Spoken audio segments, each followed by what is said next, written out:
Hello everybody, welcome back to the channel. So in today's video, we are going to be talking about Barcelona's first Europa League match in 17 years, which did take place today against Napoli. Barcelona and Napoli did play earlier tonight and they have tied at the Camp Nou 1-1. But of course, before we go into this post-match review between Barcelona and Napoli, I do want to talk about the OneFootball app. The OneFootball app, it is the best football app. If you guys do want to find out the latest player news, team news, any transfer news, or maybe any post-match analysis articles, all of that is going to be compact within the OneFootball app. And for those of you guys who are within the UK, you guys can also see La Liga highlights. So you guys can watch Barcelona highlights, Real Madrid highlights, Atletico Madrid highlights, and much more. It's a great app. You guys will not be disappointed. If you guys do want to download the OneFootball app, you guys can also use your camera that's on your phone. You can scan the QR code that you do see on the screen here, or if not, there's also going to be a link in the description box down below. That'll take you straight to the App Store. You would be able to download the OneFootball app.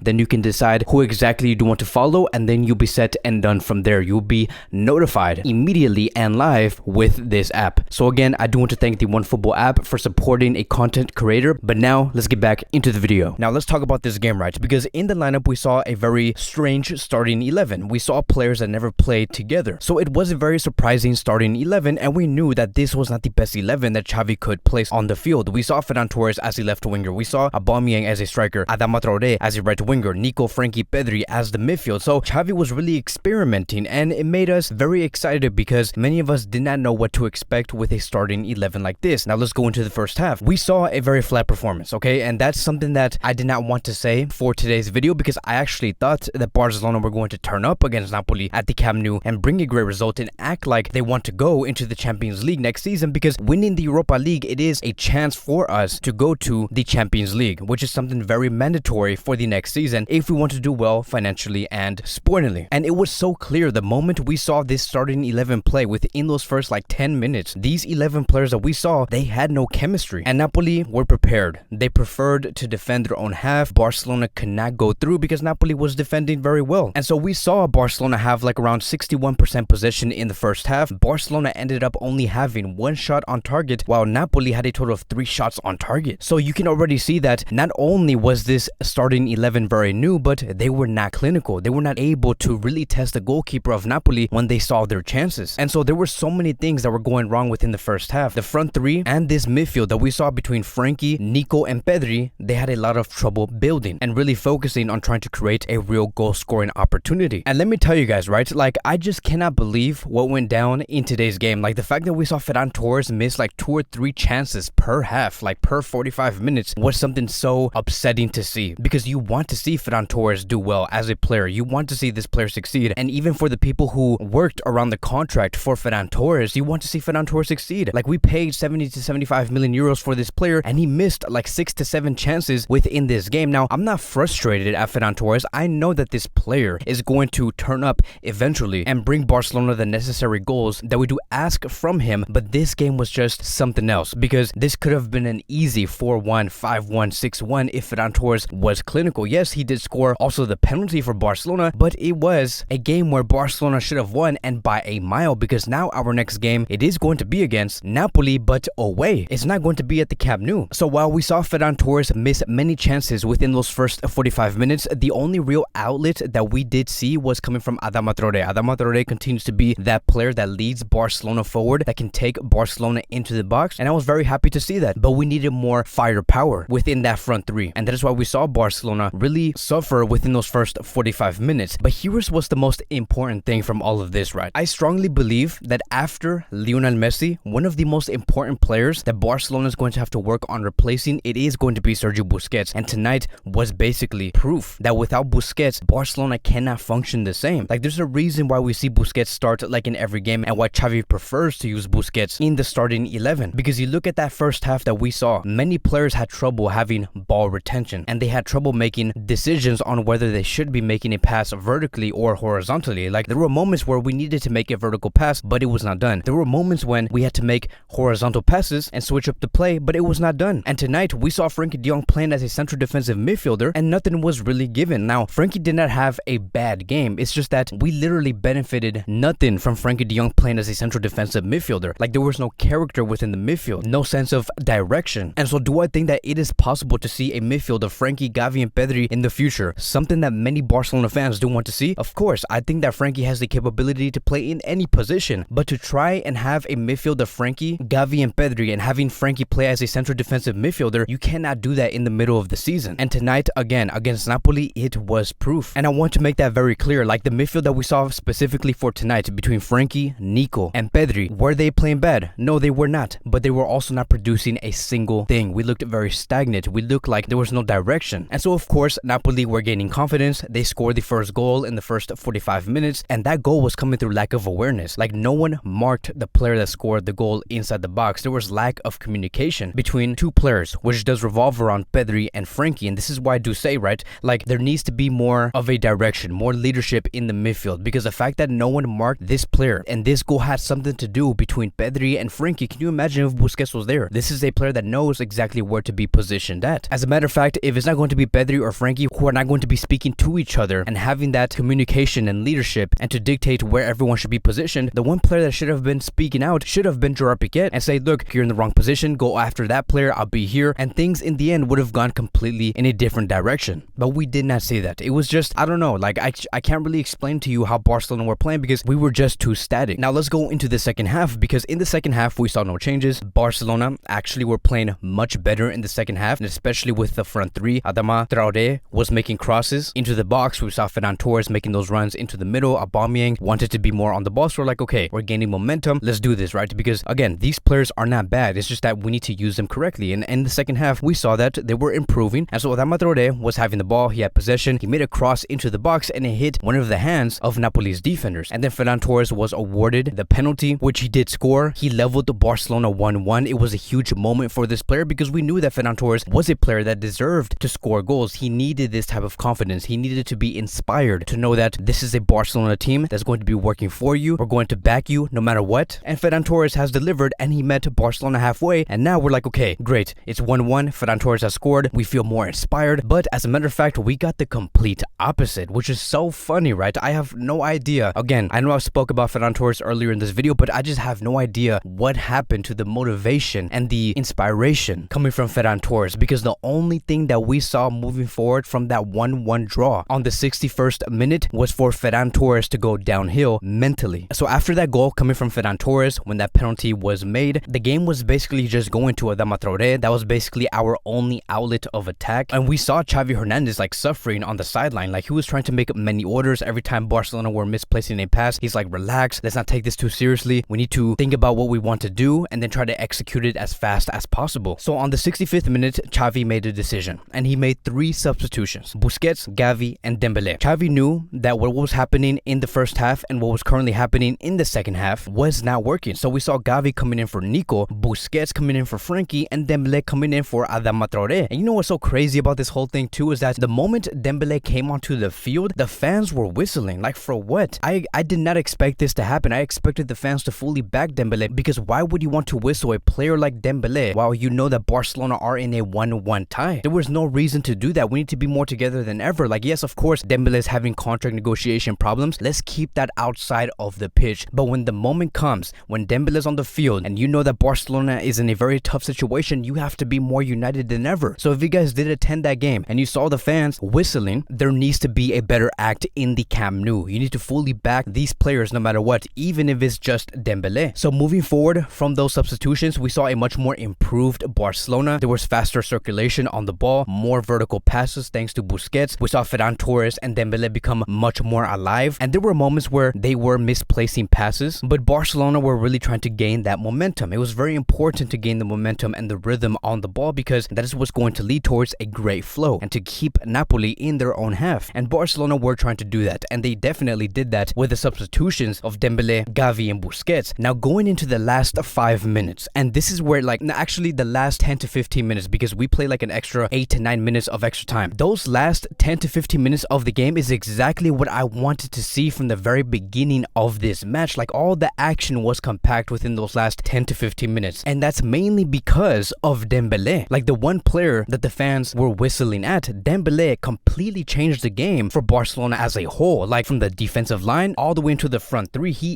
is a true game changer. Like, on the 85th minute, we saw the ball go through Dembele, then went to Pedri, and then Alba, and then a bunch of other players, and went to Ferran Torres, and he missed and it went out wide. You fast forward 2 minutes later, on the 87th minute, we saw Dembele make a cross which led towards Luke de Jong trying to attempt to make a overhead kick, and it was almost a goal, and we're like, oh my god, like Barcelona should be like 4-1, 5-1 up. And then moving on towards the 90th minute, we again saw Ferran Torres miss another sitter. And so those last like 10 to 15 minutes revolved around Dembele because of the momentum, because of the action that he was bringing, because of his effectiveness on the right wing. And it also revolved around Ferran Torres, who was a player that many of us wanted to see score. Like, you just have to feel for someone like Ferran Torres for him missing about 4 to 5 chances within a span of like 10 to 15 minutes. This is not hate towards Ferran Torres. This is a moment for us to even add more emphasis on this player and try to understand what is going on with this player. Is it mentally? Is it physically? Is it tactically? But in the end, this was the type of attitude and character we should have brought in the very first minute of the game. And hopefully when we go into that second leg against Napoli, we see exactly that. Because in tonight's game against Napoli at the Camp Nou, it was not a great game. And Dembele has shown that he is a game changer alongside with Busquets. And the other player I do want to lastly call out, Luke de Jong. Barcelona must perform better. But that is going to be wrapping up today's Barcelona post-match review. Thank you guys so much for watching. If you guys are new here, welcome to the channel. Please like, subscribe, comment, and I will see you guys in the next video.